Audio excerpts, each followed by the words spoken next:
West Europe. Again, I've mentioned that Brussels, Belgium, the capital of the European Union and NATO. I mentioned it probably 2 or 3 times already throughout a couple different videos. And I mentioned that because I'm going to put it on the exam. And I mentioned it because it's kind of funny because I know some of you are still going to get that wrong. I have confidence in you. I want you to all get it right because I've said it 3 times and I just told you I'm going to put it on the exam. It's a little bit of a social experiment. I'm going to tell you soon how many of you actually get it right or wrong on our upcoming exam. So don't prove me wrong or prove me wrong, however way I look at it. But everybody get that right. Brussels, Belgium, de facto capital of Europe because of the European Union and the NATO headquarters being situated there. Now, why do I talk about that so many times? Well, one, because I'm going to see how many of you are watching these and how many of you are paying attention. But for another reason, because its location is pretty important. A Western European country, one that sits in direct central part of Belgium, the country of Belgium. Brussels, Belgium sits in the center part of the country, but its location to other major cities is quite important. Major city of London, a world city, directly across the English Channel. Paris, France, hour or 2 away by train. Amsterdam, Netherlands, a couple hours away by train. Germany, not too far. Berlin, they're speaking places like Frankfurt and Berlin, well connected. And so that idea, that connection between a lot of these major cities that we've heard about, that we know about, major players in the economic stage and the stage of human development and economic and environmental policies and all the like, are situated in this region. Some of the largest populations in Europe sit in this region, Germany being the largest, France and the United Kingdom being just behind, and the largest economies. I mean, the largest economy in Europe is Germany, some of the other largest economies, again, the United Kingdom and France. And so this is, again, an area that plays a major importance in Europe and around the world. So this situation there is quite important in terms of characterizing that aspect of this region. The influence of colonization I mentioned because it's profoundly important as well. We know that the French Empire and the British Empire once had controlled large swaths of land. We know that the French have controlled land in Canada, in the Caribbean. They still control French Guiana in South America, and they have land in the islands as well to this day. They have the French Indochina that we'll talk about later on in the Southeast Asia. They've had land throughout all of Africa. That brings us to just the British. We know that the English, or the British, have land in Canada, the United States, Central America. We've had the Caribbean, throughout Africa, the Middle East, Asia. And to a lesser extent, these other countries, the Dutch have had territories throughout all these regions as well, just to a lesser extent. The Germans have had land in some of these places, notably in Africa. The Berlin Conference will be held here in the 1800s, not will be, but we'll talk about it soon when we break up Africa from colonial power.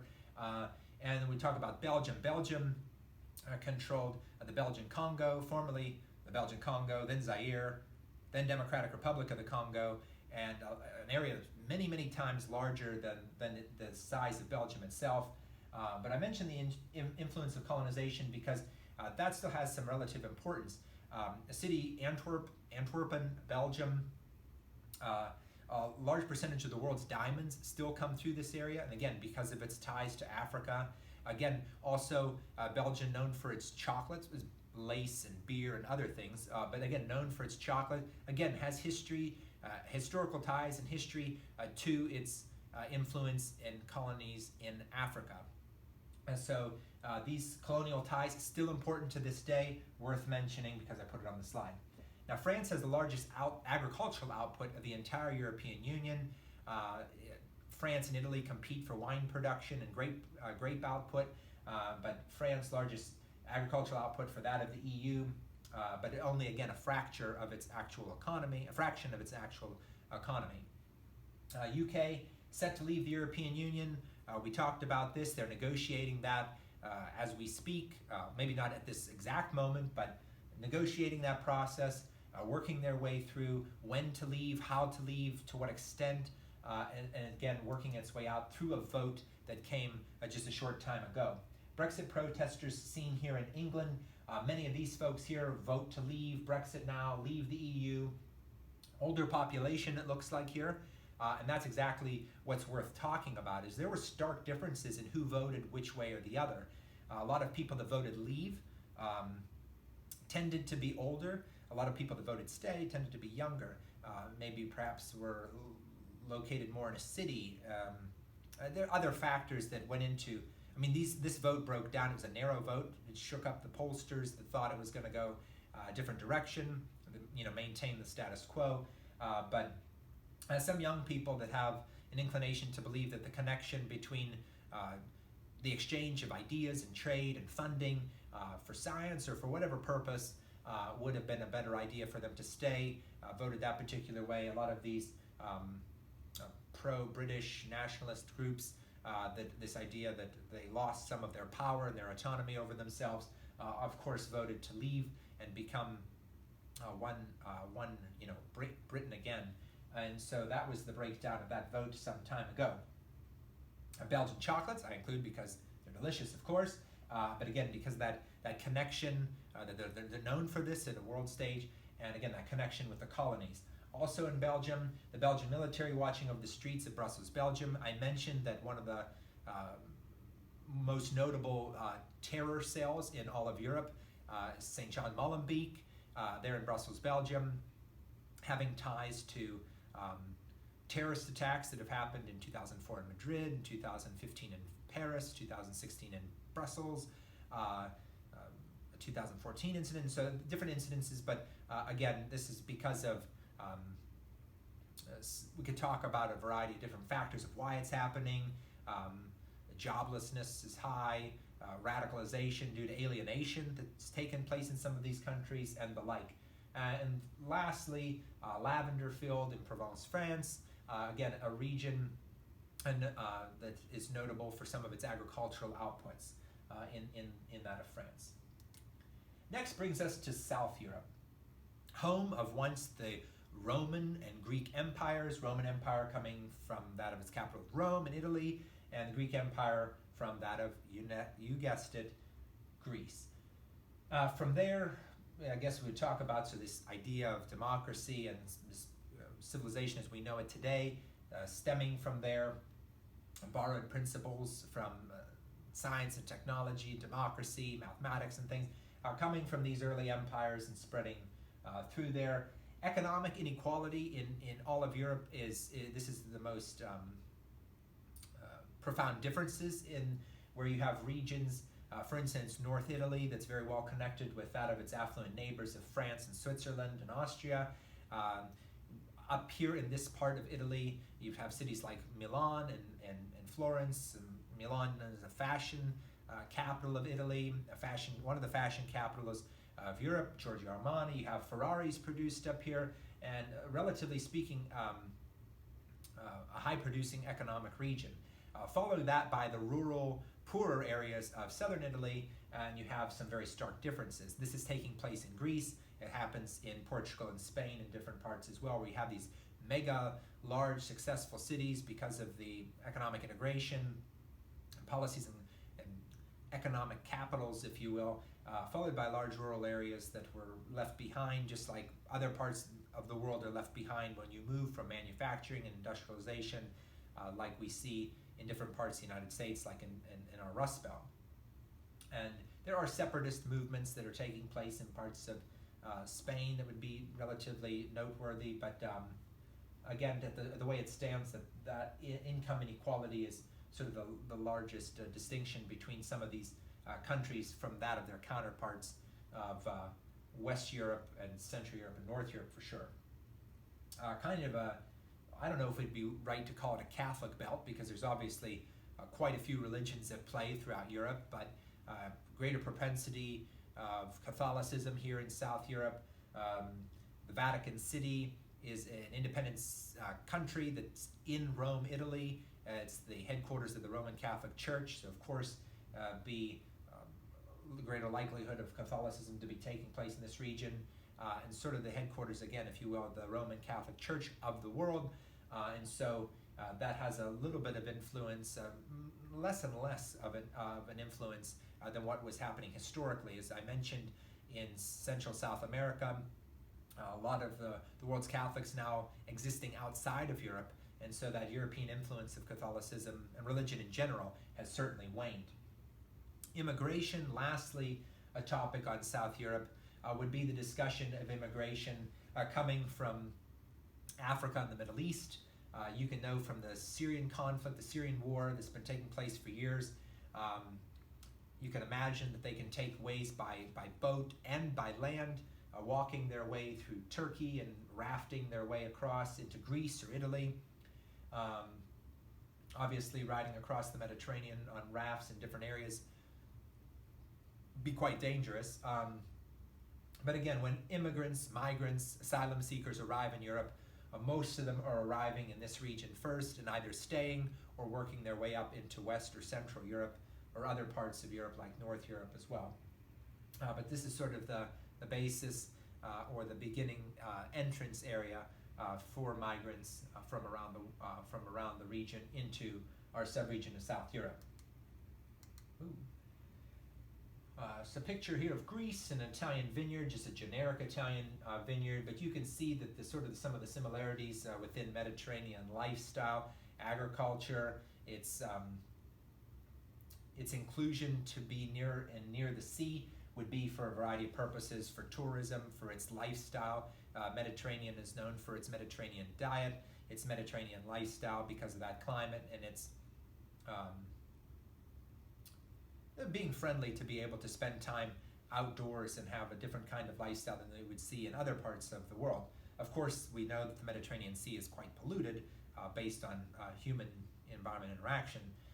But again, this is an area where people flock to for tourists from within Europe and around the world, visiting the Greek islands, the French Riviera, but obviously not in South Europe, but the French Riviera is a part of Italy. And again, this Mediterranean lifestyle, quite important way of life, if you will, again with the diet, with the agriculture, and the reliance on tourism and all the like. Seen there, major city within South Europe, Madrid, Spain, and St. Peter's Square, Vatican City, St. Peter's Basilica, in Vatican City, in Rome, Italy, headquarters of the Catholic Church. North Europe, our next sub-region would be these areas here of Scandinavia and the Baltic states. The importance of fishing would be one of the reasons why it's a sticking point. It's one of the reasons why places like Iceland and Norway do not want to join the European Union. European Union puts some provisions on amount of fishing and fishing zones to prevent the overfishing from occurring in this area. Obviously, it's historically been a major part of Norwegian and Icelandic history, and so that losing that type of control would just certainly not bode well for their citizens. And again, there's oil reserves off of this area that had made them independently wealthy, more so Norway. And again, jumping into the European Union does not seem like something that they intend to do. The well-being and social protections of this region are in most places at its highest of all of Europe. Well-being number one in that of Norway, and social safety nets and social protections very high in Scandinavia. Lagging a bit behind here, you can sort of see a two-tier system, if you will. Lagging a bit behind would be the Baltic states because of that Soviet influence over the years. And again, that's a national security concern to this point, even still, because of Vladimir Putin, president of Russia, messing around, if you will, into Eastern Europe again, influencing things in the Ukraine, Crimea, war in Georgia and the Caucasus areas back about a decade ago. And so he continually looks to expand to that old USSR Soviet Union range. And so security concerns do exist for the Baltic states as they look west to Europe, but still with Russia looking very close behind them. And so The British sent some troops there in Estonia for some practices and basically to send a message to Putin to back off. The United States has conducted missions there, again as a sort of a warning sign, and so that continues to play out. Again, a bit of a chess match, if you will. Tourism in Iceland is rapidly increasing, so that's kind of interesting. WOW Airlines, Icelandic Air, these airlines that committed to sort of cheap fares from the United States to increase tourism to Iceland. It's kind of interesting to know that they've actually, the last couple of years now, every year for the last couple of years, they've had more visitors in Iceland as tourists than they have their entire country's population of a couple 100,000 people. So obviously relying more and more on tourism as an industry for their economy. It's worked out relatively well to this point, all intents and purposes. A picture there of Stockholm, Sweden. I include this to sort of demonstrate the relationship between the water and the land for these people of North Europe, collectively speaking. Large integration within society of the waterways as well as the landmass. Again, a lot of these places are located on or near the water for ports and transportation purposes and all the like, usually stemming from historical practices. Farming in Denmark, a picture just to illustrate here that Denmark was in fact a leader for North Europe as an agricultural center. They produced the region's agricultural output. Central Europe, our last sub-region for Europe, our last two slides for all of Europe until we get to Russia, the post-Soviet states. But to conclude, chapter 4 would be Central Europe. Largest sub-region in terms of number of countries. I don't know if it's the largest in terms of geographic size. I didn't measure, but looks, I don't know, somewhat big.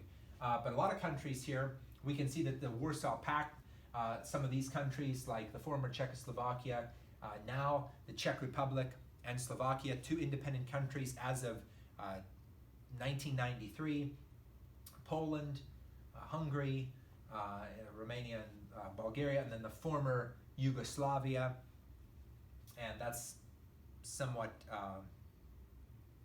important to discuss in its own right, but in sort of just a second.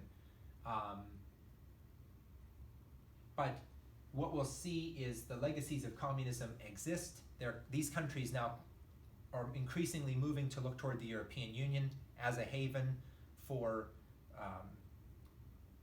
well, not as a haven in terms of protection, but as a role model for free market economy, free and fair democratic elections, and again, that gaining admittance to the European Union and NATO and shrugging off the historical past of their proclivity for communism and the Soviet sphere of influence. There's two tiers, and so that takes care of looking west. We can strike that. We can strike legacies of communism, sort of. I'm going to touch on that in just a second, but more. Two tiers of prosperity sort of exist in this region.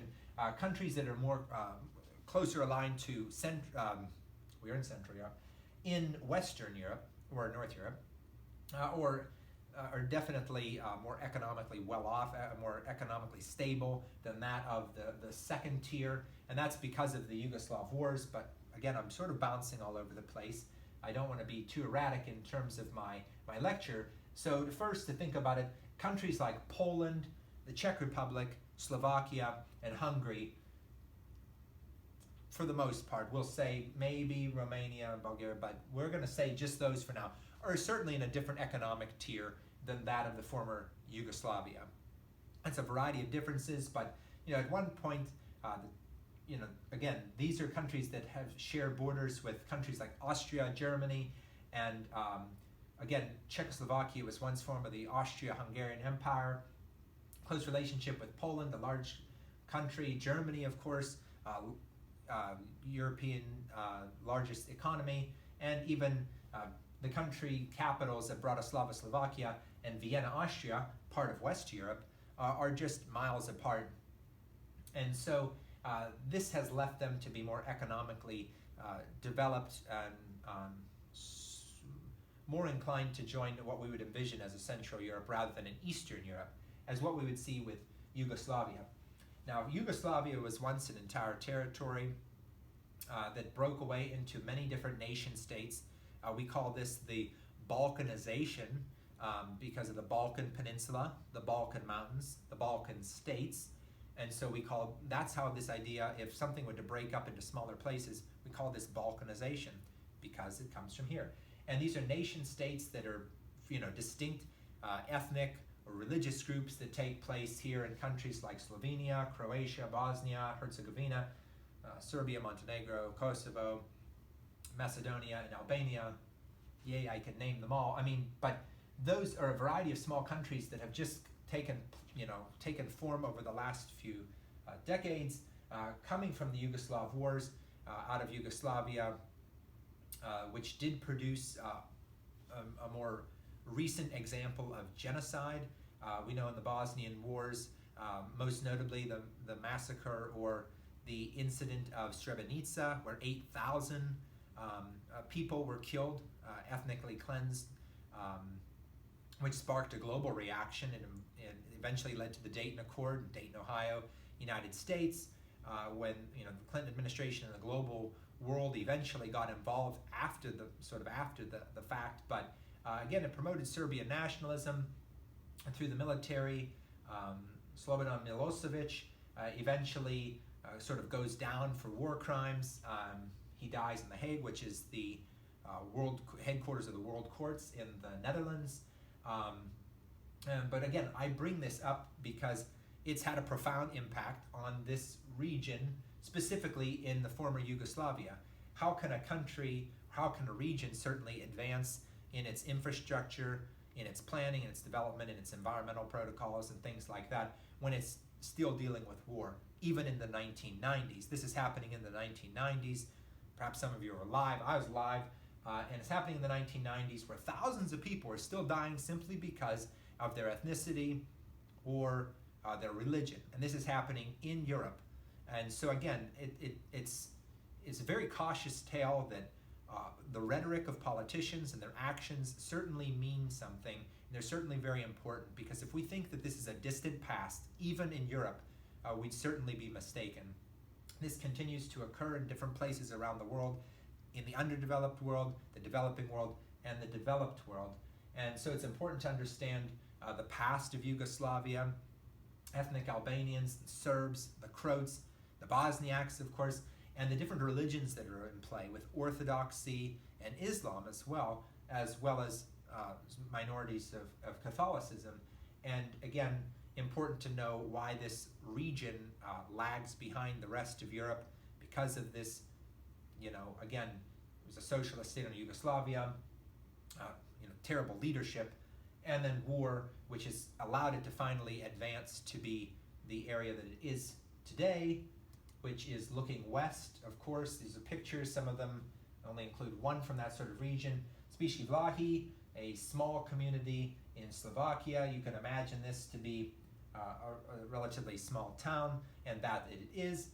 But again, not all of Slovakia looks like this, of course, but this is what we would see as typical rural town, eastern Slovakia. As you move further and further east, away from that Central European identity. Capital of Hungary, Budapest, and you can see it's a profound city. Again, attracts tourism as well as obviously an economic industrial center as well. The port of Gdansk, Poland. Remember the Gdansk Agreement that was a beginning of a catalyst of chasing away communism out of Central Europe, with the 21 demands in our friend Lech Walesa. And so this sort of takes care of these multiple tiers that are at play, where we see even Slovakia, Poland, Hungary in this sort of upper tier economic prosperity for Central European standards, and then even emerging now, but certainly at a disadvantage, would be that of the former Yugoslavia states, and Croatia is one of them, along the Adriatic Sea, embracing that idea of a Mediterranean culture, and certainly becoming an area for tourism. Dubrovnik Harbor here in Croatia. Again, Bosnia-Herzegovina, people are beginning to visit these places, and it's certainly beginning to emerge from its very just recent past of of war and conflict, and it's emerging itself to be truly belonging into the Central European subregion.